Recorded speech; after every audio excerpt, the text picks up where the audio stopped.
All right, everybody, welcome back to Room A-108. I'm your host, David. As always, joining me, my co-host, CJ. And we have a special episode today. We have a special guest with us. He was a high school basketball standout, one of the main driving forces on the state placing team. He would go on to lead all Division I in scoring his senior season. A professional basketball player and currently an assistant coach at his former high school. Room A-108 is proud to introduce Reggie Hamilton. Appreciate it. Man, appreciate you coming on the pod, man. Yeah. It's good seeing you. Yep, thanks for having me. Thanks for having me. So, how's everything been, man? How's everything going? Man, I'm blessed, man. God is good. Doing what I love to do. I think I'm serving my purpose, so I can't complain at all. Man, yeah, it's good to see you, man. Really, it's been some years, man. I haven't seen you in quite a long time. I know, man. Yeah, I remember. Reggie was a little kid, man. Yeah, y'all definitely y'all embraced me as a freshman. Let me hang out with the adults. Hey, it was rightfully so, man. You fit right in. Honestly, what most people don't know about you, man, is that you were actually a really good football player. Yeah, and I try to tell people that all the time, and they don't believe it. So you play no football, man. So anybody that mentions you in my area, and I'm just like, look, you don't understand. If Reggie would have stuck with football, he could have had the same amount of success in football that he had in basketball. Like, what made you decide to go the route of basketball full time and just let football go? Oh man, it was tough. It was a tough decision, but I remember the year, Kobe. You remember Kobe? I was gonna ask that, yeah. And that's my guy. I love him to death. But we played the same position. You know, Kobe come back at 6'4", 6'5", and he has the attributes of a quarterback. Yeah. So I understood that, and I was like, you know what? I'm not okay with coming off the bench at all, and I just want to dedicate the rest of my attention to basketball, which I had more fun playing basketball, even though my family told me they felt I was better in football. But I chose to do the basketball route. It's all about passion. Yeah, it'll show. Yeah, for sure. So what was that like? At what age was that when you pivoted kind of fully from, you got your family telling you should stick with football. You knew in your gut and your heart that you wanted to. So at what age was that, and when did it really click for you to go full-time basketball? It was that summer going into my junior year.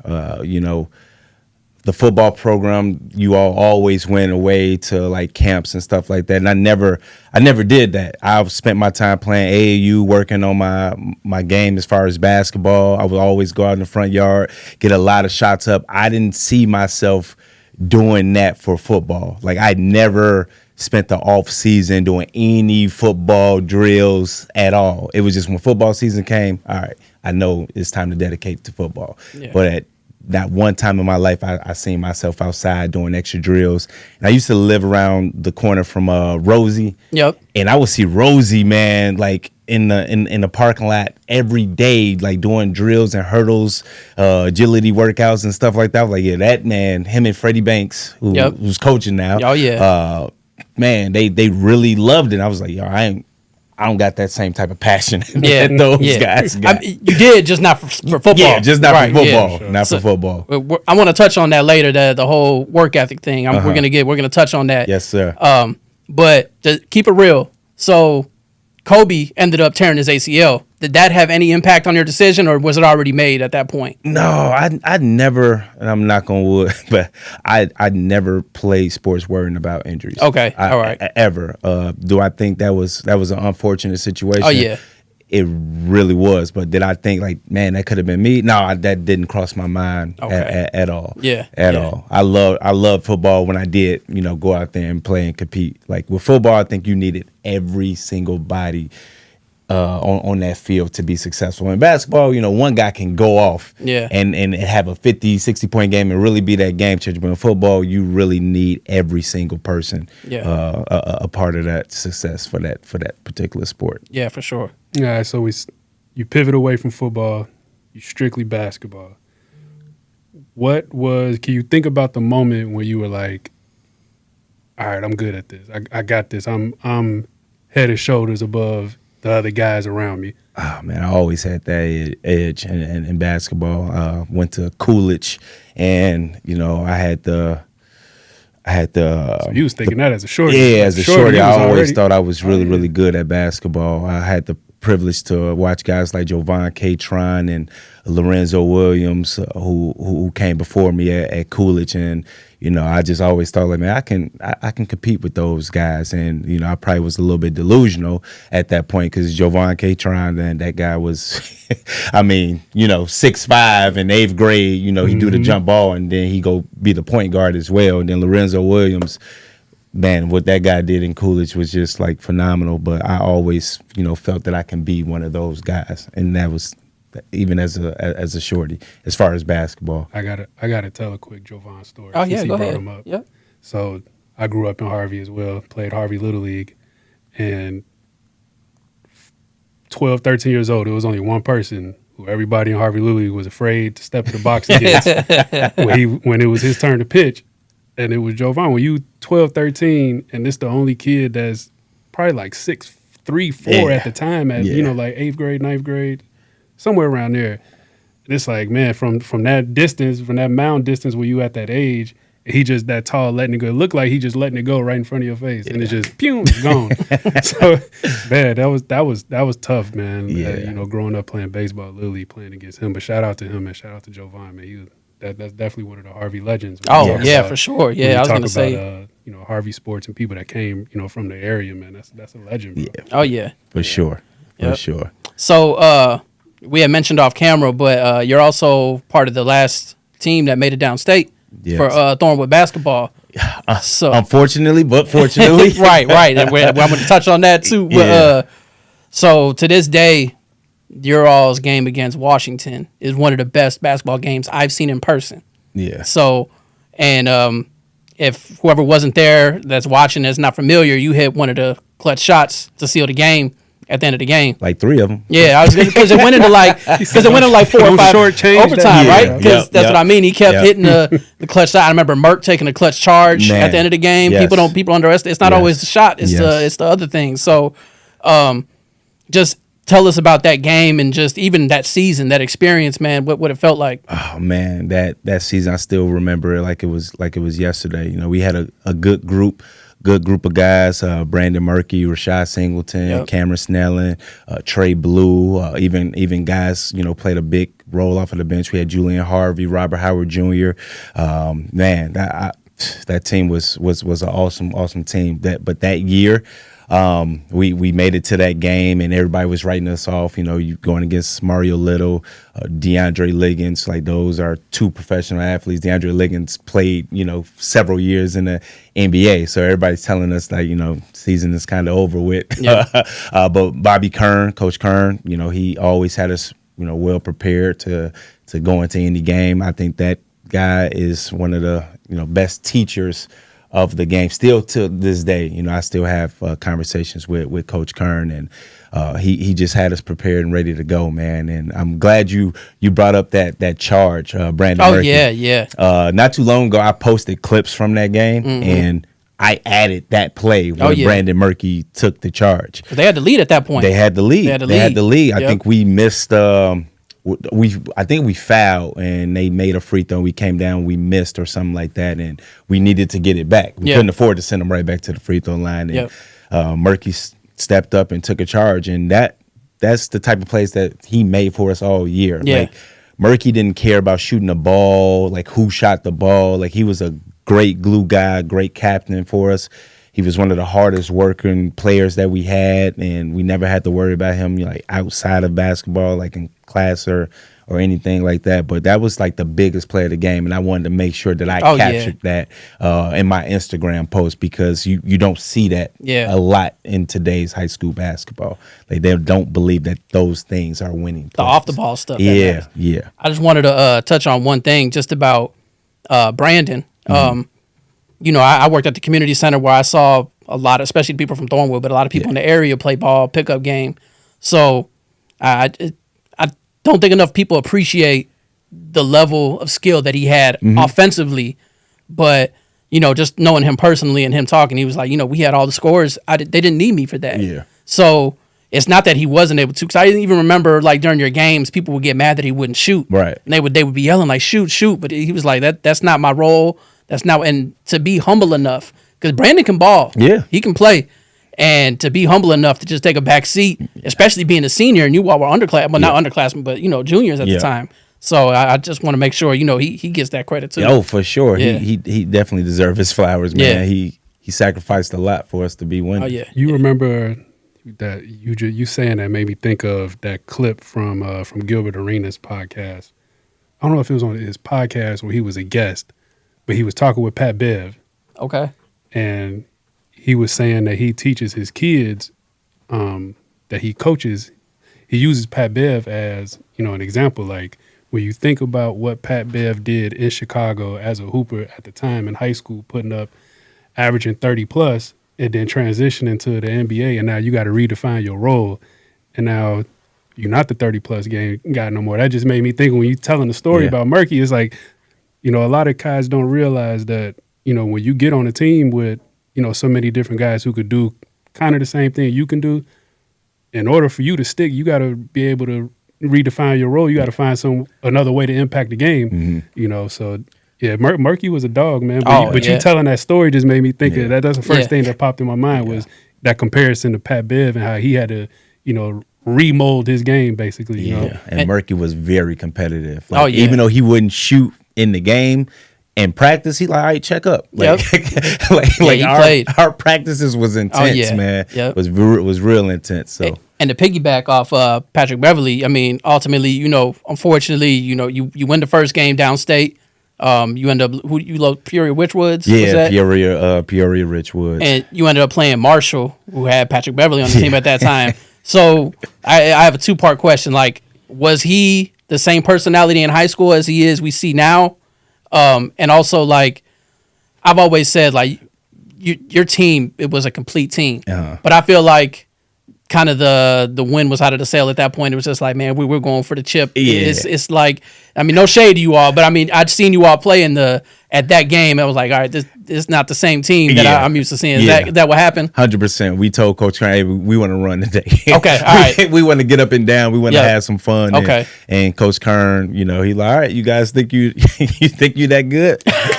Go ahead and play ball. Let's see.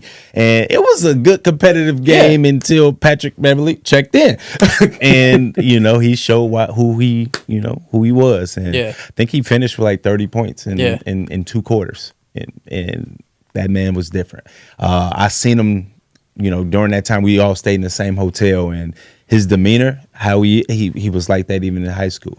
Like we all standing on the elevator, and I'm just looking over at him, and he just got that snarl on his face, like I'm about business. I'm here to kill and dominate, and I respected that about him. Mm-hmm. And we got on that court. He checked in that third quarter, and he went to work. He went to work, but it was funny. Like Pat didn't even want to play against us. He was so pissed off, because they lost. Because they lost. Yeah, he wanted first place. He's like, I don't want to play for nothing else but that game. Like he didn't start. He didn't want to play that game at all. But when he got in, that competitive edge just kicked in. Yeah. Man, he put his foot on our necks. Yeah. That year, your junior year, was that the year that y'all had the 4 OT game? That was the Washington game. That was Washington we were talking about. Yep. I gotta ask this. It might be a little sidebar, but one of my biggest pet peeves that I think needs to be changed about high school basketball is the shot clock. Oh, it's coming. What do you think? I agree. Right, even though I had a lot of success with not having the shot clock, but it's a way that you prepare these kids for the next level as they go to the collegiate level. They're used to, having to play with that sense of urgency and things of that nature. But I mean, I 100% agree. But did I have success with not having the shot clock? We was there. I was at the game. That's the game I was talking about. I was at the game. It gets to first OT. Whoever won the tip, they stood there, dribbled the clock out. Yeah. Last shot, brick, but and then it gets to that's what the Murky play. That's why that was so big. It was Cam who had the tip in at the end to win it, wasn't it? That was against HF. That was against HF. Was that Rashad that put the tip in? I think it was Cam. Rashad hit a big 3 off the backboard when we played. We talking about 2 different games now. Okay. Because right after Washington, we played HF, and we also had 4 overtimes that game, 4 or 5 overtimes in that game. So Rashad Singleton, he hit a big 3 off the backboard, and I believe Cam Snelling hit the tip in for us to win the game. But yeah, that shot clock, I think it is going to be good for Illinois. I think it's coming next season, so it's going to be interesting. That's for sure. So just a little sidebar, man, just to brag on you all. So I worked at the South Island Community Center for years, and I started a men's basketball league. And Reggie, Trey, Cam, Goldie were all on my team, playing against grown men. Everybody, most of the people are 30, 35, 40 years old, won first place. and they're fresh out of high school. I mean, 18 years old, first place. So these guys had that dog in them. You know, I mean, it's so easy for someone at that age just be intimidated, because it was ballers in that league. Like, it was people that were played in the league, played in overseas. It wasn't just a regular church men's league that nobody knew about. It was ballers there, and we won. We took first place, man. Yeah, and you don't see a lot of kids with that type of energy these days, man. Yeah. Like, you know, when I get out there and play against some of the younger guys, and you know, I still got that competitive edge. I don't care how old you are. I'm gonna go at you and I'm gonna talk. I'm gonna talk my stuff. You know, you just hear some of the rebuttal that the younger guys say. Oh, you supposed to be doing that. And I'm just like, what? What are you talking about? You supposed to be wanting to rip my head off. Like, I remember my freshman year, like, Coach Kern, man, he was a dog. The man can hoop. And I could not beat him, but that was never my excuse. Was like, you supposed to be doing that, you older and things like that. I really just wanted to, you know, kill him. You know what I'm saying? I played Sharon Collins at a younger age. Guys like John Shire, I wanted to beat them. It was never like, all right, you know, you a couple years older than me, you really, really good, you're supposed to be doing this. Like, no, I kind of want to take your head off. And I don't see that drive like that in a lot of these kids these days. Everybody want to join each other. Like, they don't want to compete against each other. They want to, you know, team up and just, you know, have fun and not have to compete against anybody. So, So this wouldn't be Room A-108 without me asking a couple of these type of questions, man. Okay. We're going to have a little bit of fun. Okay. That team is still, when listening to you talk about it, it's still right at the tip. You rattling off names and games and plays.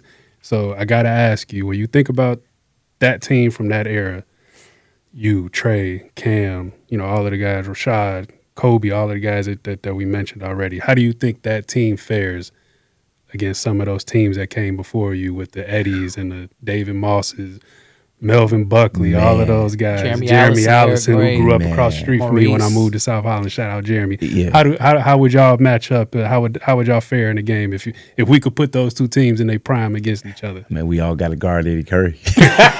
So I always argue that on Facebook when we I'm part of the all-time Illinois page, and I was a freshman, he was a senior, and I get it. But people don't understand how much of a dog he was in high school, man. He was just a man amongst kids. It was just unreal. But you all, I think that team with Jeremy and Eric Gray, and you all, I think, have more of that dog mentality. But go ahead, I want you to answer, man. So of course, I got to pay homage to that team. I think they were 30-1.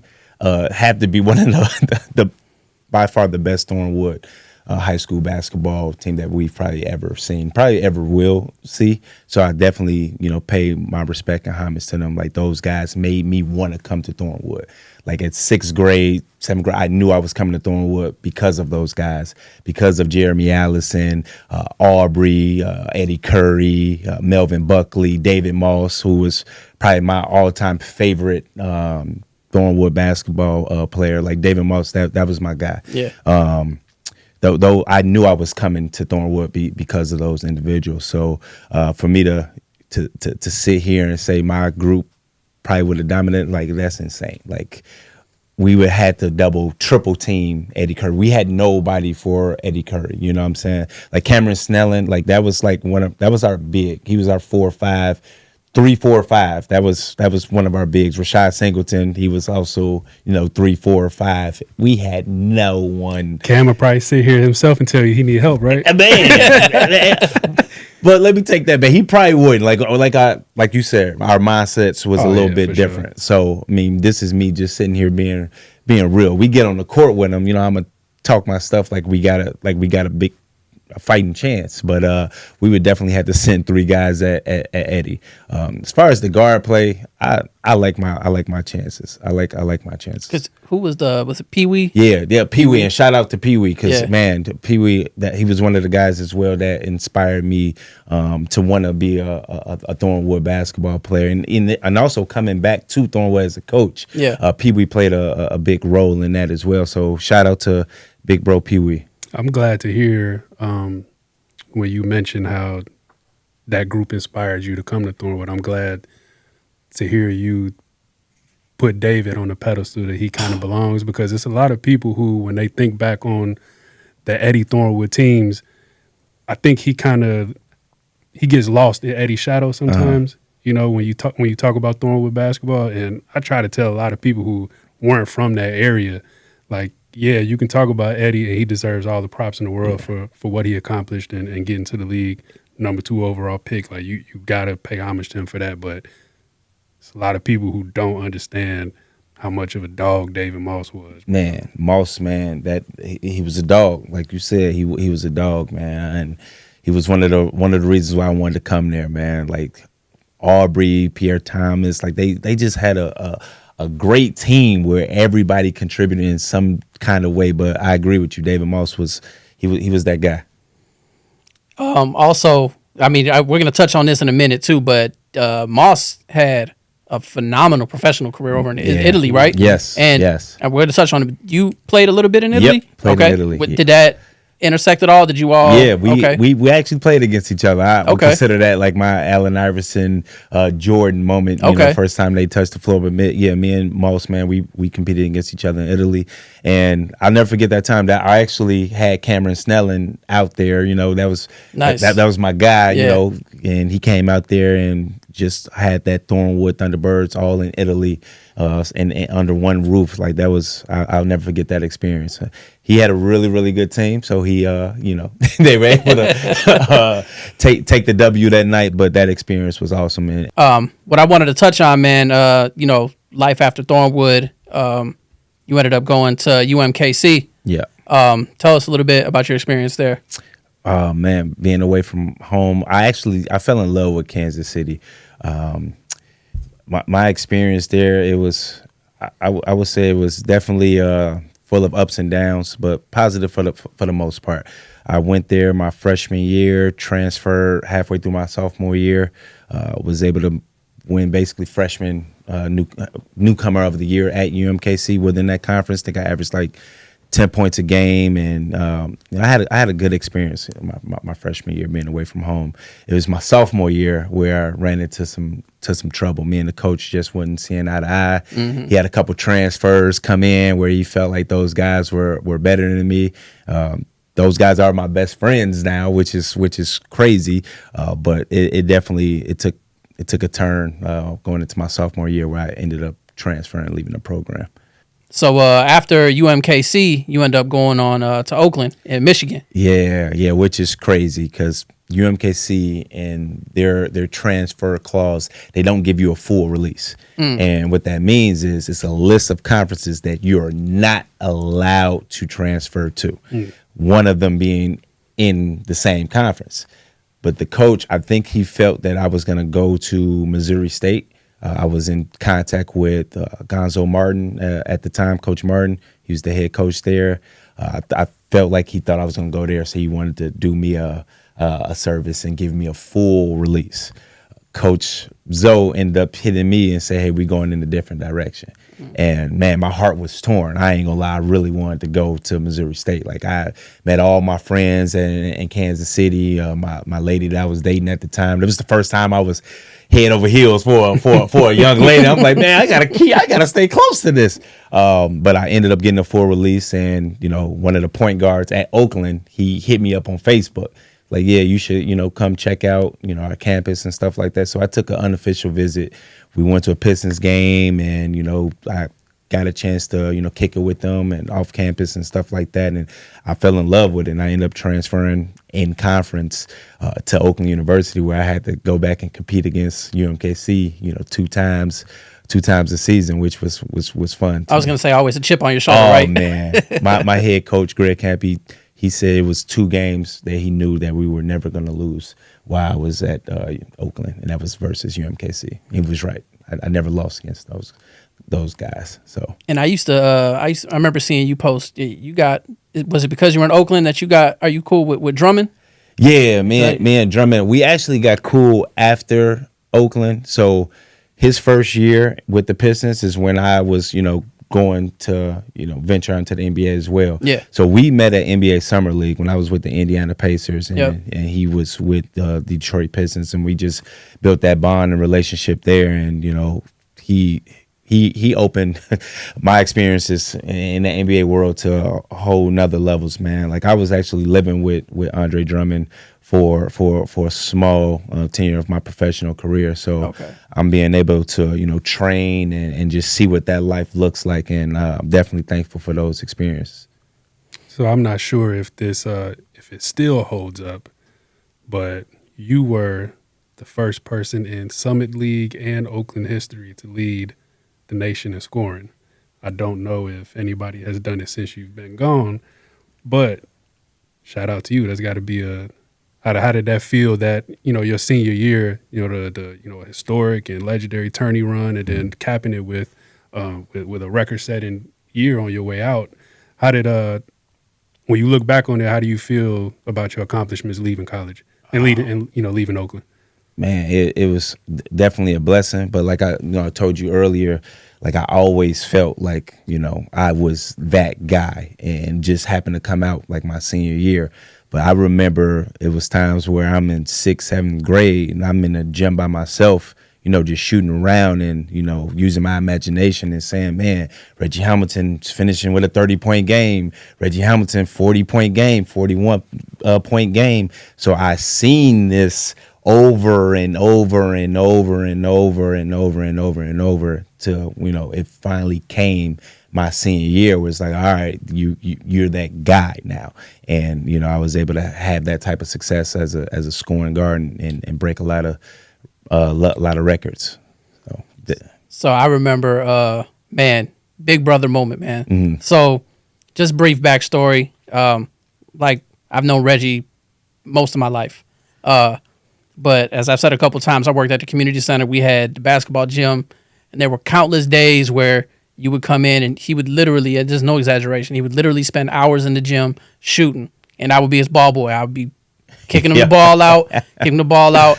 I never once had any doubt of your success. Man. Like even back then, and even I, not even trying to make this about me, but like Coach Kerner taught me how to shoot. So me and you used to have shooting contest. I can't do if I didn't have to run, jump, shoot, run, jump, play defense or anything. I'd be an okay basketball player. Yeah. So me and him would have shooting contests, and even then that mentality came out. Just something simple as like horse nothing but 3-pointers. Reggie like, yeah, all right, man, you ain't about to. I'm like, but just to see. I remember the tournament time, your senior year. Was it Texas? Yeah. And you all won that game? No, man, but you dominated that game, right? Yes, sir. And to hear Charles Barkley talk about you and give you your praises, man.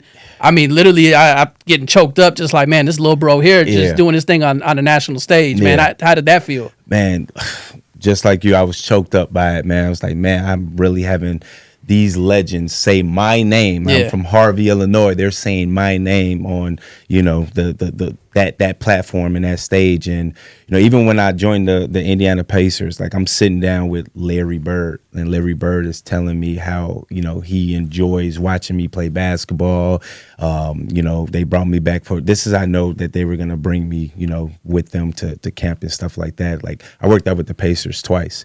And that time when I sat down with Larry, I knew it was like a done deal. Like they told me if they would have had a second round pick, they would have drafted me, but they couldn't get that second round pick. But just to hear that and be able to experience that, knowing like my history and my story, because let's keep it real, Thornwood, I wasn't that guy at first, until senior year. It was like I had those big games in the playoffs. Like I was a role player the whole year until those games. It was like, all right, Reggie got some game, and now the colleges are calling me and things like that. So for me to end up on NBA teams' radars, like, man, that was crazy. That was crazy. It's deserved though. Yes, I appreciate that. Yeah, appreciate that. Also, I mean, just again, so this is, don't take this as shade. I don't want to word this wrong, but like everyone always said, like, you know, Trey, he was born with that natural basketball ability. Not saying you're not, because you definitely were, but you always had that work ethic. Yeah. So it was just like whenever, like I said, so, you know, Reggie is 18, 19 years old. Even when he was 17, he would come in the gym. He would come in the morning, work out. Then he'd come back at night, work out. And he's not just he's got weight vests on and everything. And I'm just like, man, this dude is unreal. That's why I wanted to touch back. We talk about Rosie and Freddie. I'm like, you were that just for basketball. Yeah. Like you did not play. Like when I hear stories about Kobe, I'm like, that's Reggie. Like Reggie, I mean, that's what you did the same thing. Yeah. Like you were like, man, I'm gonna work for what I'm gonna get. Yeah. So I mean, I just it worked, man. Yeah, it worked. I appreciate that, and I try to teach that to the younger kids, man. Yeah. Like you literally have to sacrifice everything for this game, man. Yeah. Like in college, like the other sports programs, they used to like make fun of me. Like they made like some little hype video where they were like imitating like the other athletes and the other programs, and my imitation was me always going to the gym. Like the person who was playing my character, they were always seen with a basketball, going to the gym, and it was just funny to me. Like every time somebody would ask that person, like, "Hey, you want to go hang out?" It's like, "No, I gotta go to the gym." Like, and that was my mindset. Yeah. In college, I didn't have I'm about to go out, party and kicking it. I didn't have that experience. My stuff was like, all right, I'm gonna have my fun, but first I'm gonna go to the gym and I'm gonna bring the fun to me. I don't need to go nowhere off this campus. I'm making sure everything I do is here, and that's how I stayed out of trouble. So I'm gonna pull the curtain back a little bit on, you know, when me and Dave started this journey, and we talked about, you know, this platform, what we wanted to do, and kind of shine a light on, you know, the people that we came from, where we came from. Mm-hmm. And, you know, when we said that we wanted to center it around, you know, Thornwood athletes, and then getting to a point where we, you know, zoomed out and did 205 in the area in a large part. Correct me if I'm wrong, Dave, but when we first started talking about this, your name was easily within the first 2 or 3 names that we brought up, like, got to have this person on. We got to shine a light on him and his career and what he did and what he's got going on. Yeah. So, and that's just kudos to you and everything that you've done. And when you put together a list of people that you want to have on, there's plenty of people who've had success from Thornwood, from 205, from our area. But that list gets a little bit smaller when you want to have people who've had success and are also solid individuals too, bro. Absolutely. So, you know, you fit both of those. You ain't just a guy who had a little bit of success, but, you know, you're a good, solid dude. Yes, so sir. We definitely had to have you on. But with that being said, Room A-108, what do you think about the name? And first of all, appreciate y'all for bringing me on to this platform. Definitely seeing, you know, some reels and stuff like that. And I'm like, man, I know you always love sports. Oh yeah. The Bears episode, like, this guy loves his football and stuff like that. So, man, first of all, I'm happy to see you guys doing this, and to bring me on, it's an honor and a privilege. And man, I definitely owe a lot of my high school success, which could lead to my collegiate success, to guys like yourself. Like we said earlier in the interview, man, you guys took me under y'all wings as a freshman. You know, normally you kicking freshmen, go ahead, get away from it. Y'all never did that to me, man. Y'all opened up the doors for me, let me, you know, feel welcome, get that experience being around good athletes and good people, most of all, good people. So like I told y'all earlier, I feel like I'm serving my purpose of doing what others have done for me. So I appreciate that, and I appreciate y'all bringing me on. Love, bro. Yes, love. sir. Yeah. Yes, sir. Before we end on, you know, letting you talk about your coaching career that's getting started back at Thornwood, what would be your all-time Thornwood basketball Mount Rushmore? Ooh, that's a good one. That's a good one. Put you on the spot too, right? Because you know everybody. I thought about asking you when you walked in and giving you a little bit of heads up and time to think, but I was like, nah, I'm gonna just ask him off the cuff and make him come off the dome with it. Man. And so anybody watching, just so you know, this is no shade to anybody. This is more, you know, just giving people their flowers. Tough. That's tough. How many I get? You get 4. Get 4. For me personally. Okay. For me. Gotta add the caveat of for me. For me. Got to. I gotta go David Moss. Gotta go David Moss. Gotta go Jeremy Allison. Trey Blue, my guy, my partner. That fourth is tough. Should I exclude myself? Because I definitely got to put myself. I was gonna say I thought you were gonna put you at number one, man. Man, it's so hard because so many people inspire me. And I didn't even mention Maurice Montgomery earlier. Like he was a big brother to me for a long time, even after I left Thornwood.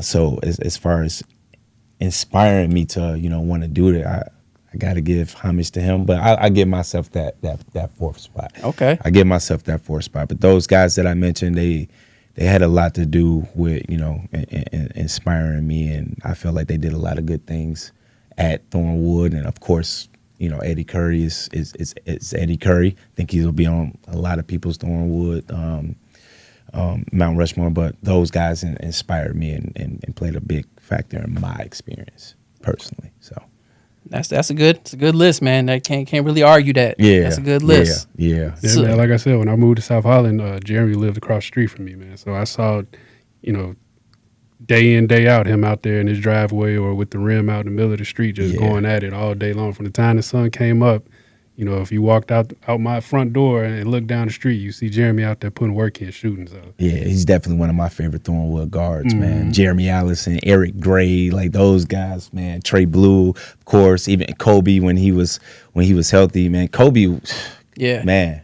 Like we talk about Derrick Rose a lot, but if Kobe doesn't get hurt, man, his life looks a He was a freakish athlete, man. A freakish athlete, Unreal. man. Unreal.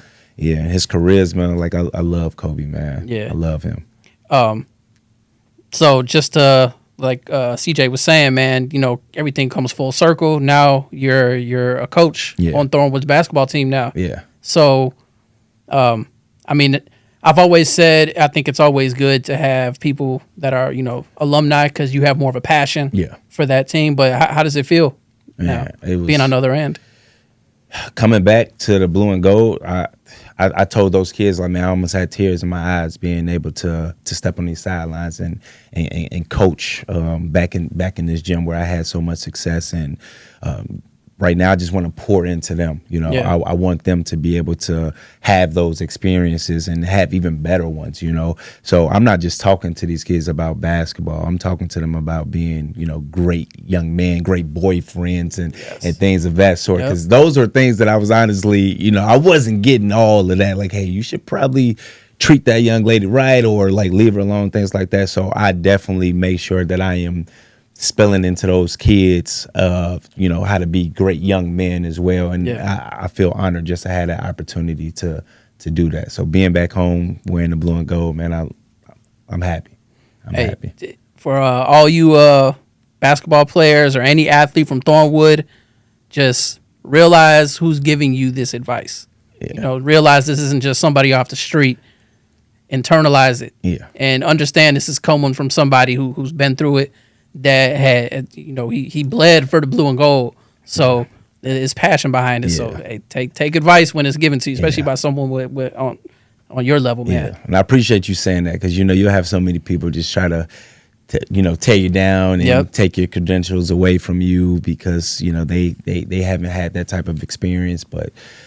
I really appreciate that, man. Thank you very much, man. I feel honored, like I said, to be back representing, our alma mater, and we all know what it used to be like when we were there. So I appreciate the administrator giving me the opportunity to come back and help recreate those memories, and hopefully these kids can, turn things around, and we can get back to where we know we should be at. Oh yeah, we'll be watching, man, for sure. Yeah, that definitely got to come through. So as we sit here, only a couple of days since the NCAA tourney wrapped, what were your thoughts on this past year?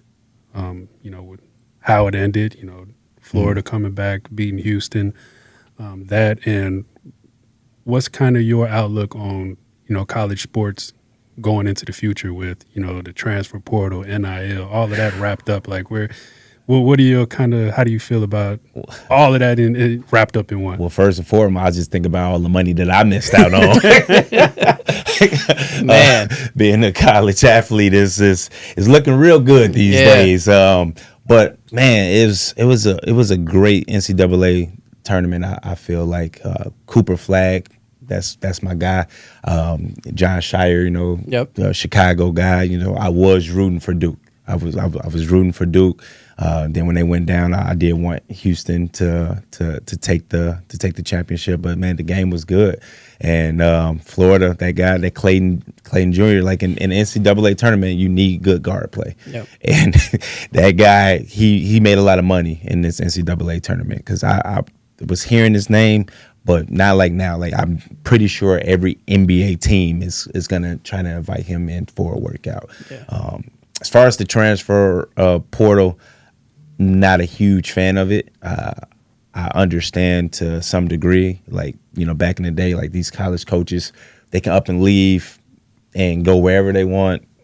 They don't have to sit out a year or anything like that. Is that former player Reggie saying this, or is this now Coach Reggie saying this? Because you don't hear a lot of players say that they're not in favor of it. Yeah, that's one of the first for me. I don't think I've ever heard a former player say that they're not really in favor of it. And it's probably coming from a coach perspective, right? 'Cause I think it's making the game a little soft. In the next 10 years, I don't know what the NBA is going to look like because you got a bunch of kids who, they're not used to going through hard. Like you have to embrace hard. Got to embrace the struggle. Yes, you have to. It. You have to. And I think now these kids are just, all right, I'll go here. All right, I'll go chase this money there. And like, you're not learning like good morals, in my opinion. And it doesn't, teach you good things even outside of basketball. Like if you have to go get a job one day, you just can't up and leave and you're going to have your family one day. People going to be dependent on you and you just can't make the moves that you're making right now. So I think this transfer portal, even the NIL situation is it's teaching these kids bad habits. And if these kids don't have the right people in their corners, the right adults who's, helping them make those decisions, it's gonna get ugly. It's gonna get tough. So that makes me think of like a team like Houston. Mm-hmm. Of course they came up short, but other than L.J. Cryer, who came from Baylor, the rest of those guys they've been together for 2, 3, maybe even 4 years. Is that something that's going to be a little bit more rare now? You think we're not going to see any of these teams who? Yeah, 100%. Like we didn't even think we have any Cinderella teams this year. Like that stuff is going to be rare, man. Like these kids are gonna, all right, you gave me $500,000 this year. I know you can't afford to give me another $500,000 next year. I got to go chase that bag. So you're going to be one and done going to chase that money for 4 years of your career. And you're not going to be able to build that camaraderie, that team culture that, that it takes sometimes to have those type of experiences. So, yeah, I think it's going to get rare. And then as you see those same kids go to the NBA, it's going to get tougher because believe it or not, like when you don't have that type of money, it creates that hunger for you, keeps that hunger for you, keeps you chasing the NBA dream. Some of these kids are going into the league already with, about $2 million to their name. So they're used to having that type of money, and it's going to be harder for these GMs and these coaches. It's already harder for coaches in the NBA. But I think it's just going to get tougher, and the game going to get a little bit watered down because the hunger is going to disappear. So cool. Yeah. All right, man. Well, we're glad that you made it, man. Me and you have been in contact for a while, sir. And I was like, you even said maybe after the season to be the best time. Man, we are more than glad you can make it on here, man. It's a pleasure. Yeah. We're gonna be watching the program, watch it turn around. Yeah. And is there anything else? You just definitely one of the dope things about what we got going on here, man. Just being able to give guys like this, who we both consider, a living legend, where we come from, man. Gratitude. Hey, shout out Reggie Hamilton. Make sure y'all keep tabs on Thornwood Athletics, man. Thornwood basketball. We like Dave said, we're gonna be watching, and I know for a fact that there's big things coming as long as he gonna be roaming them sidelines. Yes, sir. And I appreciate y'all having me. Shout out to Room 108. I look forward to coming back with more beautiful experiences of what we're able to accomplish at the Blue and Gold at Thornwood. So, Oh, yeah. For Yeah, sure, for man. sure. All right. That's another episode. Thank you all for stopping by. Room A108. Yes, sir.